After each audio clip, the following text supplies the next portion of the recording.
Differential equations के बारे में बात करने जा रहे हैं, ठीक है ना। एक्चुअली एक तीसरा क्लास होगा आपका डिफरेंशियल इक्वेशंस का, ठीक है ना। पहले दो क्लास में हम आपको बताए थे बेसिक के बारे में, है ना, order of differential equations and degree of differential equations के बारे में। तीसरा क्लास में हम आपको, है ना, एक बेसिक प्रॉब्लम्स करवाए थे जिसमें कि वेरीफाई करवाना है कि जो दिया हुआ सॉल्यूशंस है ना, वो कुछ डिफरेंशियल इक्वेशंस को वेरीफाई कर रहा है कि नहीं, है ना। इस पे बेस्ड दो क्वेश्चन हम आपको करवाए थे लास्ट क्लास में, ठीक है। आज हम लोग नेक्स्ट डिफरेंट टाइप का क्वेश्चंस लेकर आए हैं जिसमें कि हमको फॉर्मेशन ऑफ डिफरेंशियल इक्वेशंस करना है। क्या करना है? डिफरेंशियल इक्वेशंस का फॉर्मेशन करना है। समझ में आ रही बात, है ना। एक्चुअली यहाँ पे हम लोग मेनली दो तरह की बातें करते हैं डिफरेंशियल इक्वेशंस में मेनली, है ना। पहला हम लोग बात करते हैं फॉर्मेशन ऑफ डिफरेंशियल इक्वेशंस और दूसरा हम लोग बात करते हैं सॉल्यूशन ऑफ डिफरेंशियल इक्वेशंस। समझ में आ रही बात, है ना। तो फॉर्मेशन में हम लोग क्या करते हैं, हमको आर्बिट्री मतलब कांस्टेंट के साथ जो है ना, वो कार्टेशियन फॉर्म में जो है हमको दिया हुआ रहता है इक्वेशंस, और उसको डिफरेंशिएट करके हमको किस में लाना होता है, डिफरेंशियल के फॉर्म में लाना होता है। क्योंकि आपको फर्स्ट क्लास में हम आपको बता चुके हैं कि डिफरेंशियल इक्वेशन तभी कहलाएगा जब उसमें डिपेंडेंट वेरिएबल का डिफरेंशियल फॉर्म होगा, मतलब dy अपॉन dx के फॉर्म में रहेगा, और साथ में ही आपको डिपेंडेंट और इंडिपेंडेंट वेरिएबल भी रहेगा, तब उस इक्वेशंस को हम लोग नाम देते हैं क्या, डिफरेंशियल इक्वेशन, ठीक है ना। तो आज देखिए, आज का जो हमारा क्वेश्चन है इसमें हम क्या करेंगे, फॉर्मेशन ऑफ डिफरेंशियल इक्वेशंस करेंगे, है ना। Whose general solution is given, जिसका कि जनरल सॉल्यूशन हमको गिवन रहेगा। अब एक चीज समझते हैं ना कि जनरल सॉल्यूशन गिवन का मतलब क्या है। मतलब यही हुआ कि जो डिफरेंशियल इक्वेशंस आएगा हमारा, उसका सॉल्यूशन हमको क्या रहेगा, गिवन रहेगा। समझ में आ रही बात। सॉल्यूशन का मतलब क्या होता है, हम लास्ट क्लास में बताए हैं कि जैसे मान लिया जाए कोई हमारा इक्वेशंस है ना। मान लीजिए हमारे पास 2x + 3y + 4 = 0। समझ में आ रही बात। तो x और y का ऐसा वैल्यू जिसको पुट करने पे हमको इसका इक्वेशंस का वैल्यू क्या मिल जाए, 0, वही इस इक्वेशन का क्या कहलाएगा, सॉल्यूशन कहलाएगा। समझ में आ रही बात। तो कहने का मतलब यहाँ भी कुछ ऐसा ही है कि हम इसके पहले वाला में सॉल्यूशन पे ही बात किए थे, है ना। इसके पहले वाला हम लोग क्या किए थे कि हमको वेरीफाई करवाना था, है ना। एक जनरल सॉल्यूशन हमको दिया हुआ रहता था और वेरीफाई करवाना था डिफरेंशियल इक्वेशंस को कि इसको वेरीफाई कर रहा है कि नहीं। अगर आपको नहीं पता है तो आप प्रीवियस लेक्चर को देख लीजिएगा, है ना, आपको समझ में आ जाएगा। क्लियर है। आज हम बात कर रहे हैं फॉर्मेशन का, फॉर्मेशन ऑफ डिफरेंशियल इक्वेशन, जिसका कि एक सॉल्यूशन हमको गिवन रहेगा। क्लियर है ना। दो क्वेश्चन हम लिए, दोनों को वन बाय वन डिस्कस करेंगे। पहला क्वेश्चन का जो हमारा दिया हुआ है ना, जनरल इक्वेशंस, वो कितना है, this is y, question number first, है ना। फर्स्ट का हमको जनरल सॉल्यूशन दिया हुआ है y = a into e पे power x plus b into e पे पावर -x। क्लियर है ना। जहां पे a और b हमारा क्या है, लिखा हुआ है क्वेश्चन में, देखिए a and b are arbitrary constants, ठीक है ना। ए आर्बिट्रेरी कांस्टेंट्स का मतलब भी हम आपको बताए थे कि एक पार्टिकुलर कंडीशन में ये क्या रहेगा, सेम रहेगा, कांस्टेंट रहेगा, चेंज नहीं करेगा। लेकिन जैसे ही आपका इक्वेशन चेंज करेगा ना, ये आपका ए और बी जो कांस्टेंट है, आर्बिट्रेरी कांस्टेंट है, इसका वैल्यू चेंज कर जाएगा। तो कहने का मतलब है कि हमारा जो कांस्टेंट होता है वो दो तरह का होता है। एक होता है एब्सोल्यूट कांस्टेंट। एब्सोल्यूट कांस्टेंट कौन सा हो गया, जैसे 4 हो गया, 5 हो गया, 6 हो गया, ये कभी भी चेंज नहीं करेगा। समझ में आ रही है ना। हाँ, किसी भी कंडीशन में आप आ जाइए, ये आपका चेंज नहीं करेगा, जो है वही रहेगा। ये हमारा हो गया एब्सोल्यूट कांस्टेंट, ठीक है ना। नेक्स्ट हमारा होता है क्या, एक्चुअली ये सब बेसिक चीजें हैं लेकिन बताना पड़ता है सो दैट कि आप लिंक कर पाए। आर्बिट्रेरी कांस्टेंट का मतलब क्या हुआ कि एक पार्टिकुलर कंडीशन में उसका वैल्यू चेंज नहीं होगा, लेकिन जैसे ही उसका कंडीशन चेंज होगा, कंडीशन का मतलब क्या हुआ कि इस इक्वेशंस के लिए a और b का वैल्यू सेम रहेगा, लेकिन अगर आप इक्वेशन को चेंज करेंगे ना तो आपका a और b का वैल्यू क्या हो सकता है, चेंज हो सकता है। तो उससे कांस्टेंट को हम लोग क्या बोलते हैं, आर्बिट्रेरी कांस्टेंट बोलते हैं। क्लियर है बात। चलिए, तो अब हम लोग क्या करेंगे, कैसे करेंगे फॉर्मेशन, हमको क्या करना है, डिफरेंशियल इक्वेशंस का फॉर्मेशन करना है। क्लियर है। तो डिफरेंशियल इक्वेशंस को फॉर्मेट करने के लिए सबसे पहला पॉइंट आपको ये ध्यान में रखना है कि कांस्टेंट को एलिमिनेट करना है। कांस्टेंट को क्या करना है, एलिमिनेट करना है। अब कांस्टेंट को कैसे एलिमिनेट करेंगे, तो जनरल मेथड बोलता है कि अगर हमारे पास एक कांस्टेंट होता तो एक बार डिफरेंशिएट करके हम इसको एलिमिनेट करते हैं। अगर हमारे पास दो आर्बिट्री कांस्टेंट है तो हमको दो बार डिफरेंशिएट करना पड़ेगा इसको। समझ में आ रही है ना बात को, ठीक है ना। तो हमारे पास यहाँ पे कितना कांस्टेंट है, आर्बिट्री कांस्टेंट 2 है, तो हम क्या करेंगे, इसको दो बार डिफरेंशिएट करेंगे। फंक्शन x के साथ है तो x के रिस्पेक्ट में। आइए पहले हम लोग निकालते हैं, पहला फर्स्ट ऑर्डर ऑफ डिफरेंशिएशन करते हैं, है ना। dy अपॉन dx कितना हो जाएगा, b इक्वल टू dy की जगह पे कितना है function, this is a into e पे power x and plus b into e पे power minus x upon dx। ये हमारा dy अपॉन dx है, क्लियर है। तो यहां से अगर हम इसको वैल्यू निकालेंगे तो dy upon dx is equal to कितना आ जाएगा, आपको डिफरेंशिएट करने तो आता होगा ना, बहुत आसान चीज है। ये तो हमारा आर्बिट्री कांस्टेंट है तो ये तो हमारा है ना सेपरेट आउट हो जाएगा, बाहर हो जाएगा। e पे पावर x का डिफरेंशिएशन क्या होता है, e पे पावर x ही होता है, आप जानते होंगे। तो ये हो जाएगा कितना, e पे पावर x, है ना। ये सब चीज तो पता है ना, छोटी मोटी चीजें। ये अब तो आपके लिए क्या हो गया, इतना बड़ा बड़ा डिफरेंशिएशन आप बनाए हैं कि e पे पावर x तो सबसे आसान है। e पे पावर x का क्या होता है, e पे पावर x ही होता है ना। फिर प्लस, है ना, प्लस है तो प्लस देंगे। अब क्या है यहाँ पे, b तो कांस्टेंट है तो b हमारा सेपरेट आउट हो जाएगा। e पे पावर माइनस x है, क्लियर है ना।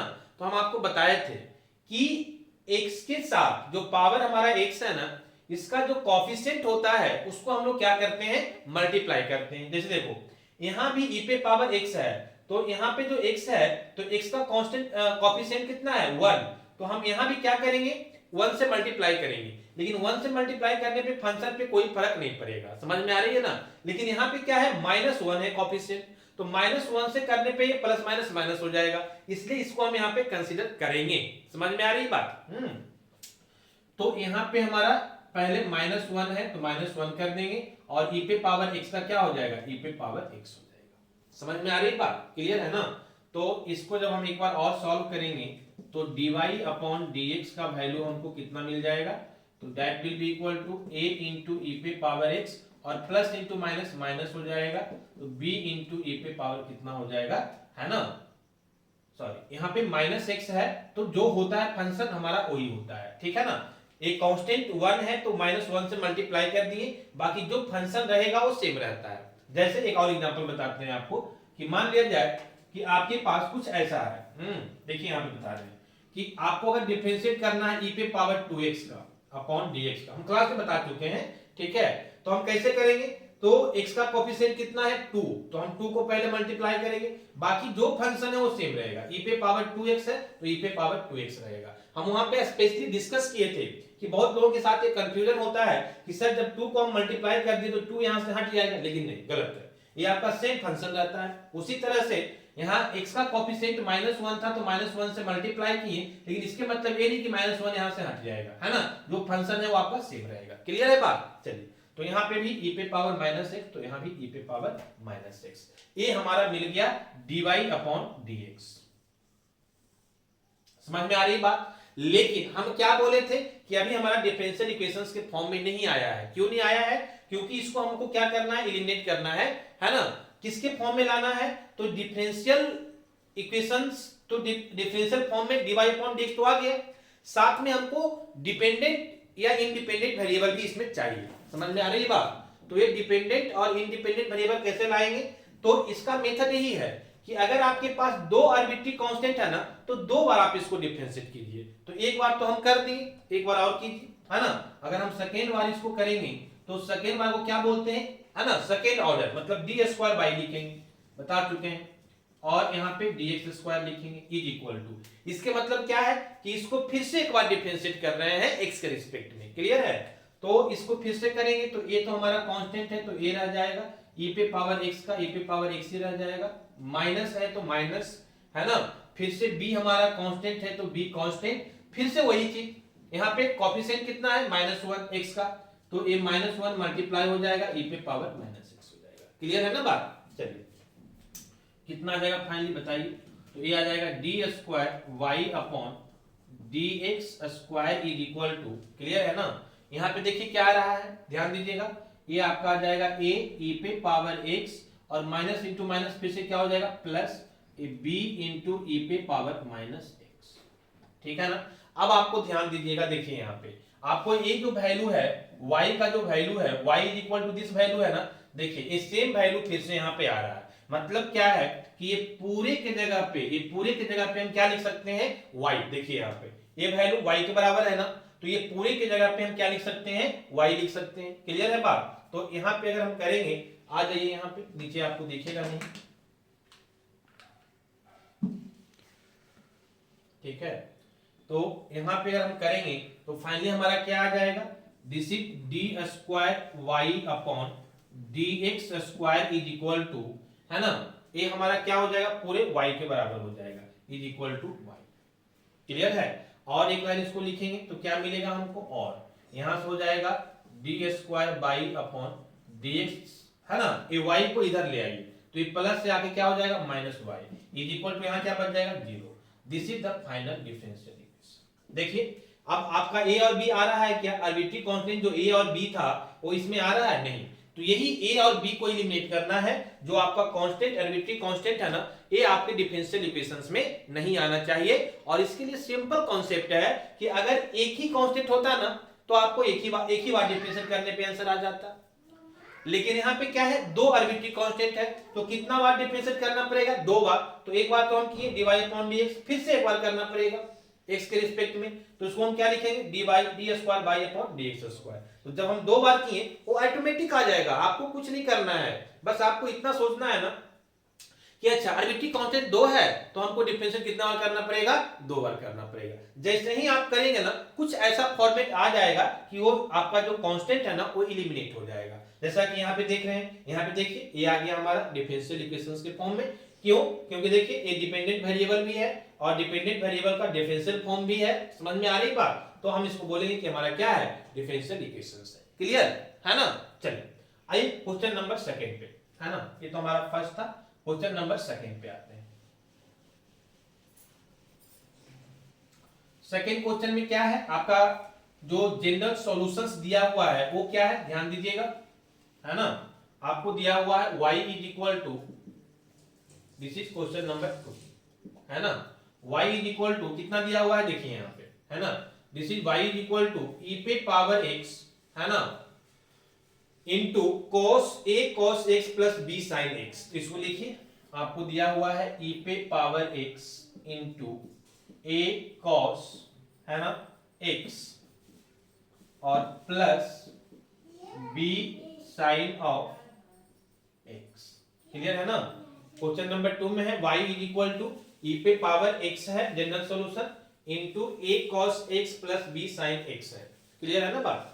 चलिए आ जाइए यहाँ पे, ध्यान दीजिए मेरी बात को, समझिए क्या करना है। फिर से वही कॉन्सेप्ट कि हमारे पास कितना आर्बिट्री कांस्टेंट है, a और b दो है, मतलब कितने बार डिफरेंशिएट करना पड़ेगा, दो बार। चलिए पहले हम लोग dy अपॉन dx निकालेंगे, पहला बार डिफरेंशिएट करेंगे, है ना। तो dy की जगह पे कितना है, e पे पावर x और कितना है ना, और into a cos x plus b sin of x। Clear है ना बात, है ना, अपॉन dx। dx x के साथ करना है डिफरेंशिएट। चलिए अब क्या करेंगे, ध्यान दीजिए मेरी बात को, कर दीजिए डिफरेंशिएशन। अब थोड़ा सा यहाँ पे दिमाग लगाना है कि डिफरेंशिएशन यहाँ पे हम कैसे करेंगे। तो यहाँ पे जो हमारा डिफरेंशिएशन होगा dy अपॉन dx, देखिए यहाँ पे दो फंक्शन है ना, एक तो एक्सपोनेंशियल फंक्शन है e पे पावर x और एक ट्रिगोनोमेट्री के फॉर्म में है। तो a u इंटू v के फॉर्म में आ गया, तो u इंटू v का जो फॉर्म होता है उसका डिफरेंशिएशन क्या होता है, तो पहला वाला टर्म एटीटी सेकेंड वाला का डिफरेंशिएशन करते हैं, फिर प्लस दे करके सेकेंड वाला एटीटी और पहले वाला का डिफरेंशिएशन करते हैं। समझ में आ रही बात? तो वही फॉर्मूला यहाँ पे यूज कर लीजिए, है ना। चलिए क्या होता है, फॉर्मूला लिख दें क्या, आइए यहाँ पे देखिए। ऐसे तो आप लोग को पता होगा, इतना बेसिक चीज है कि अगर हमको डिफरेंशिएशन u इंटू v का करना है तो क्या होता है, u फर्स्ट वाला एडिटिव मतलब जैसे वो सही रहेगा, सेकेंड वाले का डेरिवेशन करना है ना, मतलब dv अपॉन dx, फिर प्लस सेकेंड वाला एडिटिव v और पहले वाला का डिफरेंशिएशन। बस यही फॉर्मूला होता है, इसी फॉर्मूला पे यहाँ पे यूज कर दीजिए। तो पहला क्या है फंक्शन हमारा e पे पावर x है ना, तो e पे पावर x हमारा क्या रह जाएगा, सेम रह जाएगा, तो e पे पावर x और सेकेंड वाला को डिफरेंशिएट कर दीजिए। तो सेकेंड वाला कितना, ये पूरा है ना, a cos x plus b sin x, तो कर दीजिए इसका। तो एक किसका कीजिएगा तो कितना होगा, ये तो कांस्टेंट है तो ये ही रह जाएगा, और cos का डिफरेंशिएशन माइनस साइन x होता है तो ये माइनस साइन x हो जाएगा। क्लियर है ना बात, है ना। चलिए अब आ जाइए, इसका हो गया, फिर प्लस है तो प्लस, ये b कांस्टेंट है तो कांस्टेंट सेपरेट आउट, है ना। और यहाँ पे हमारा कितना हो जाएगा बताइए, b इंटू साइन का क्या होता है cos x, तो ये cos x हो जाएगा। चलिए dy अपॉन dx निकल गया ना। आइए अब अगर यहाँ से सॉल्व करेंगे तो dy upon dx is equal to कितना आ जाएगा, है ना, ये आ जाएगा हमारा, अच्छा एक टर्म तो हो गया, फिर प्लस ना, ये फर्स्ट वाला एडिटिव और दूसरे वाला का डिफरेंशिएशन, एक टर्म और होता है अभी, इसको प्लस देकर के देखिए फार्मूला, फर्स्ट वाला एडिटिव दूसरे वाला का डिफरेंशिएशन, फिर प्लस सेकंड वाला एडिटिव, ये वाला जो है ना जैसे है वैसे ही रहेगा। तो थोड़ा सा आपको इधर जगह नहीं है, स्पेस नहीं है, तो हम यहाँ पे प्लस देके आपको लिखते हैं, ठीक है, ये कंटिन्यू है यहाँ के बाद, ठीक है। तो फॉर्मूला में बोलता है प्लस v एडिटिव रहेगा, मतलब v जो है वो जैसे है वैसे ही रहेगा, तो a v हमारा है a cos x plus b sin x, तो ये ऐसे ही रह जाएगा। और दूसरे वाला मतलब u को, है ना, u को डिफरेंशिएट करना है, देखिए डिफरेंशिएशन u को करना है, तो u हमारा कौन है यहाँ पे, e पे पावर x, तो e पे पावर x का डिफरेंशिएशन क्या होता है, e पे पावर x ही होता है। क्लियर है ना बात। चलिए अगर हम नेक्स्ट स्टेप इसको करें तो क्या हो जाएगा, बहुत आसान है जी, थोड़ा सा खाली ध्यान देने वाली बात है, अदरवाइज कोई बहुत ज्यादा, है ना, परेशान नहीं करने वाला चीज है ये, dy अपॉन dx, है ना, बस थोड़ा सा खाली, है ना, ध्यान सही से देना होता है, मन होना चाहिए बनाने का, तो काम आपका हो जाएगा, अगर इच्छा नहीं है तो फिर दिक्कत है। आइए कुछ भी नहीं नया नहीं है, बस सिंपल सी चीज है, सब डिफरेंशिएशन करना है, डिफरेंशिएशन तो आप बहुत लंबे लंबे कर चुके हैं।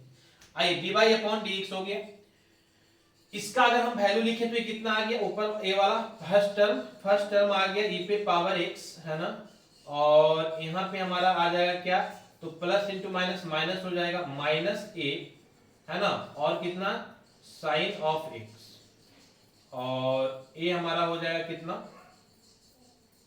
प्लस, ये b है ये तो सेम ही रह जाएगा, b cos of x।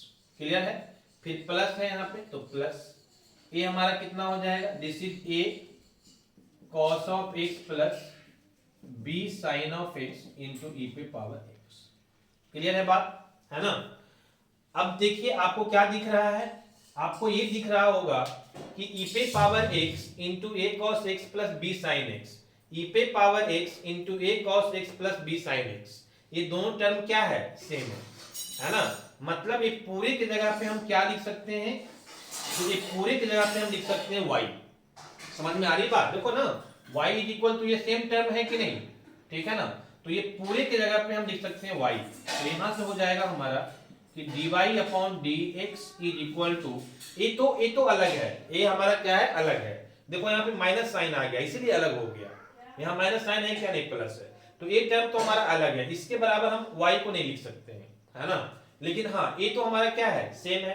Clear है ना, तो कहने का मतलब हमारा ये हो गया कि यहां से हम लिख सकते हैं e पे पावर x, यहाँ पे माइनस a, है ना, और sine of x plus b cos of x। Clear है ना, और ये पूरे की जगह पे कितना हो जाएगा प्लस y, तो प्लस हमारा क्या हो जाएगा y हो जाएगा। क्लियर है ना।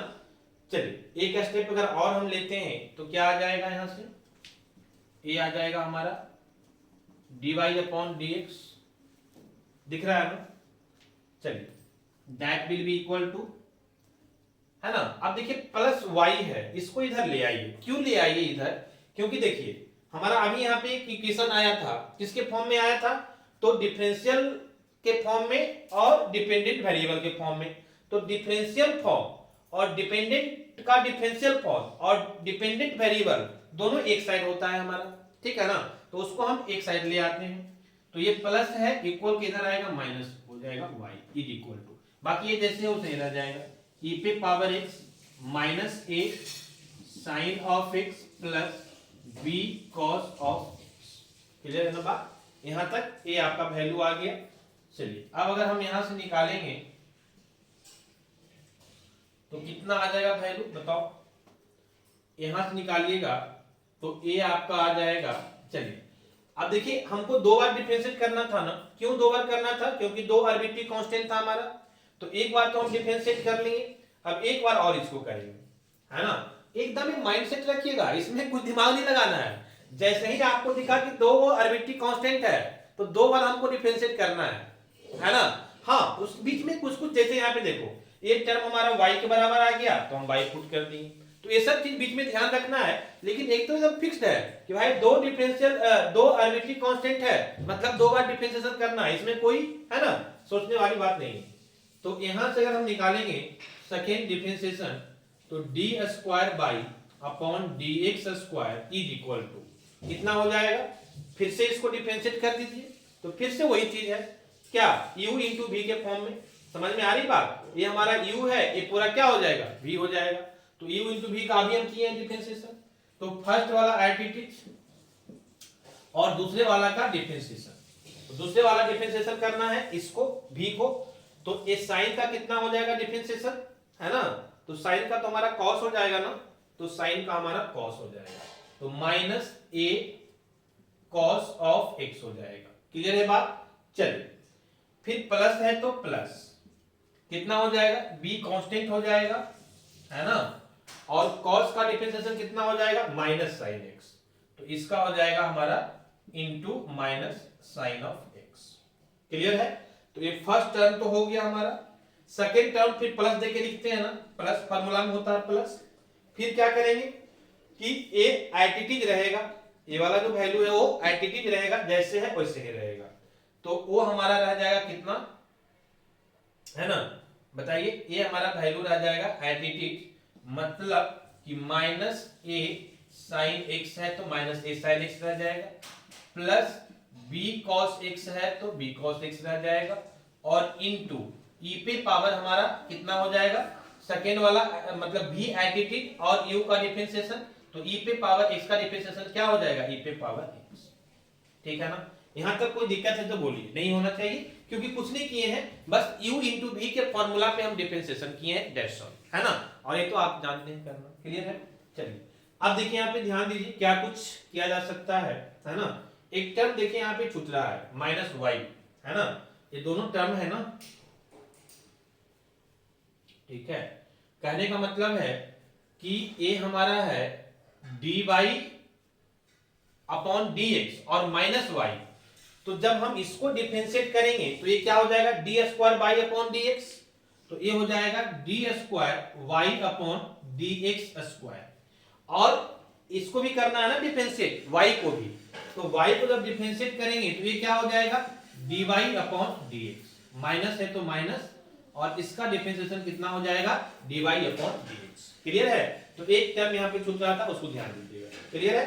चलिए, अभी इसको इधर डिफरेंशिएट करेंगे इस साइड, तो ये हमारा u इंटू वी पे है, u इंटू वी पे है, तो ये हमारा किस पे हो जाएगा? u इंटू वी पे हो जाएगा। क्लियर है ना बात? चलिए, अब देखिए क्या कुछ किया जा सकता है, थोड़ा सा दिमाग लगाइए, है ना। एक तो देखिए यहाँ पे ये प्लस इंटू माइनस माइनस हो जाएगा, और इस माइनस को हम बाहर ले सकते हैं। पहला तो ये समझ में आ रहा है एक चीज, क्लियर है ना। इसको हम क्या ले सकते हैं? बाहर ले सकते हैं माइनस को। तो कहने का मतलब एक पॉइंट तो हमको यहाँ पे समझ में आया कि ये dy अपॉन dx स्क्वायर थोड़ा सा लेंथी था, है ना, लेकिन ज्यादा कुछ है नहीं, थोड़ा सा ध्यान देना है सिर्फ। चलिए, आप इसको देखिए, यहाँ भी माइनस है ना, और प्लस इंटू माइनस यहाँ भी माइनस हो जाएगा, ये दोनों को माइनस लेंगे तो ये अंदर क्वांटिटी क्या हो जाएगा? प्लस हो जाएगा, तो ये हो सकता है माइनस ई पे पावर x, बाकी ये भी माइनस बाहर हो गया तो प्लस हो जाएगा, तो a cos x, और ये भी माइनस बाहर हो गया तो प्लस बचेगा, मतलब b sin of x। Clear है बात यहां तक, है ना। चलिए, नेक्स्ट क्या हो जाएगा? तो नेक्स्ट हम देखते हैं कि a हमारा हो जाएगा, है ना, प्लस रहने देते हैं इसको। क्लियर है? और यहां पे टर्म क्या आ रहा है? Minus a sin of x plus b cos of x into e पे पावर x। क्लियर है? देखिए, तो एक टर्म कहीं इधर मिल रहा है क्या आपको? ये पूरा टर्म कहीं मिल रहा है? बात समझ में आ रही है? देखिए, माइनस a साइन x है ना, माइनस a साइन x है, प्लस b cos x है, प्लस b cos x है, और इंटू e पे पावर x है, इंटू e पे पावर x है। समझ में आई बात कुछ? क्लियर है ना? तो मेरा कहने का मतलब हुआ कि ये दोनों टर्म क्या है, सेम है, ए वाला टर्म और ए वाला टर्म देखिए एकदम सेम है ना? यहाँ पे e पे पावर x हम पहले मल्टीप्लाई करें या बाद में करें उससे क्या फर्क पड़ेगा, है ना? लेकिन सारा टर्म क्या है, सेम है। इसके मतलब ये हुआ कि ये पूरा टर्म जो है वो इसके बराबर है। समझ में आ रही बात? इसके मतलब हुआ कि ये पूरा टर्म सेम है ना, और ये इसके बराबर है, मतलब एक पूरे टर्म के जगह पे हम ये वाला टर्म लिख सकते हैं dy अपॉन dx और माइनस y। दिमाग में बस एक ही चीज रखना है कि हमारा जो आर्बिट्री कांस्टेंट है भाई वो हमारा डिफरेंशियल इक्वेशन में नहीं होना चाहिए, फिर डिफरेंशियल इक्वेशन के फॉर्म में आ ही नहीं पाएगा। समझ में आ रही बात? तो यहाँ पे ये पूरा वैल्यू जो है इसके बराबर है और a वैल्यू के बराबर s वैल्यू है, इसीलिए पूरे के जगह पे हम a वैल्यू लिख सकते हैं dy upon dx minus y। तो इसको लिख दीजिए, क्लियर है ना? पहला। दूसरा चीज और देखिएगा, ध्यान दीजिएगा कि देखिए e पे power x a cos x plus b sin x, e पे power x a cos x plus b sin x, मतलब क्या, ये दोनों टर्म भी सेम है, a वाला टर्म और a वाला टर्म हमारा क्या है, सेम है। हाँ माइनस अलग से है, वहां माइनस नहीं है। समझ में आ रही बात? तो माइनस हम रहने देंगे, क्या दिक्कत है, लेकिन a e पे power x a cos x plus b sin x minus को छोड़ करके तो हम बाई लिख सकते हैं ना, मतलब एक पूरे के जगह पे यहां से ले लो, माइनस को रहने दो, ये हमारा किसके बराबर है, ये इज इक्वल टू y के बराबर है। देख लो यहाँ पे है ना, e पे power x a cos x plus b sin x is equal to y। तो ये फाइनली हमारा कितना आ जाएगा, ध्यान दीजिएगा, d square y upon D x square minus D Y upon D x is equal to, ये माइनस तो रहेगा और एक बार टर्म y के बराबर, तो ये y हो जाएगा माइनस y, फिर प्लस है तो प्लस, एक पूरा टर्म किसके बराबर है, तो देख लो है ना, एक पूरा term dy upon dx, dy upon dx और माइनस ना s माइनस। यहां तक कोई दिक्कत है तो पूछिए, नहीं होना चाहिए, क्योंकि कुछ भी नहीं है, हम बस एक वैल्यू को रिप्लेस कर रहे हैं भाई, ये हमारा जो आर्बिट्री कांस्टेंट का फॉर्म है वो हट करके हमारा डिपेंडेंट वेरिएबल और डिपेंडेंट वेरिएबल के डिफरेंशियल फॉर्म में आ जाए, सो दैट कि हम क्या उसको बोले, डिफरेंशियल इक्वेशन बोले। और करना क्या है, फॉर्मेशन ऑफ डिफरेंशियल इक्वेशन करना है। समझ में आ रही है बात? तो आ जाइए यहाँ पे, ध्यान दीजिए, एक टर्म और यहाँ पे आ जाएगी, लास्ट स्टेप। लास्ट स्टेप हम क्या करेंगे, देखो यहाँ पे a यहाँ पे minus D Y upon D x है, तो ये इधर आकर के क्या हो जाएगा, माइनस, ए प्लस है ना, तो आकर के माइनस हो जाएगा, minus Y minus two Y है, इधर आकर क्या हो जाएगा, प्लस टू वाई। तो फाइनली हमारा आ जाएगा D square by upon D x square, ठीक है ना? और यहाँ पे A minus D Y upon D X तो पहले से है, एक और आके इधर minus D Y upon D X हो जाएगा, तो दोनों मिलकर के हो जाएगा minus two D by upon D x, और minus Y minus two Y है, तो इधर आगे क्या हो जाएगा, प्लस टू वाई हो जाएगा, तो ये हो जाएगा हमारा प्लस टू वाई, और फाइनली सबको तो हम इधर ले आए, तो यहाँ क्या बच गया, जीरो, तो is equal to, this is the final differential equation. Clear है बात? देखिए कोई कांस्टेंट दिख रहा है क्या, आर्बिट्री कांस्टेंट a और b जो था, नहीं, सब गायब हो जाएगा, गायब ही करना है। मेथड बस सिंपल है कि भाई दो आर्बिट्री कांस्टेंट है, दो बार हमको डिफरेंशिएट करना पड़ेगा, फिक्स है ना?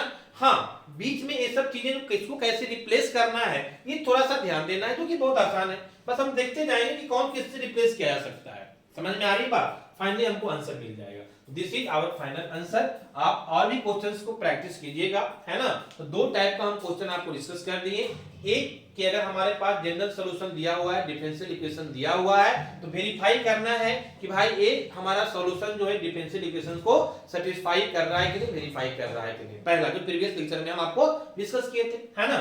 और आज हम बात किसका किए हैं, फॉर्मेशन ऑफ डिफरेंशियल इक्वेशंस को, जिसका की सॉल्यूशन हमारा गिवन है, जनरल सॉल्यूशन गिवन है, तो उस केस में डिफरेंशियल इक्वेशंस का फॉर्मेशन हम कैसे करेंगे, इसकी बात हम आपको दो क्वेश्चंस के थ्रू किए हैं। और भी क्वेश्चंस बनाइएगा, किसी भी तरह का डाउट होगा आप कमेंट जरूर कीजिएगा, और वीडियो पे प्लीज लाइक और कमेंट हम बार-बार आप लोग से रिक्वेस्ट कर रहे हैं, क्योंकि हम लोग का मोटिवेशन जो भी यूट्यूबर हैं, वीडियो बनाने वाले हैं, उनको वहीं से मिलता है, तो यू हैव टू डू, है ना? आपको लाइक और, है ना, इस चीज पे ध्यान देना है, कमेंट्स पे सब्सक्राइब जरूर करना है, ठीक है ना। तो आगे की बात हम करेंगे नेक्स्ट वीडियो में। Okay, thank you.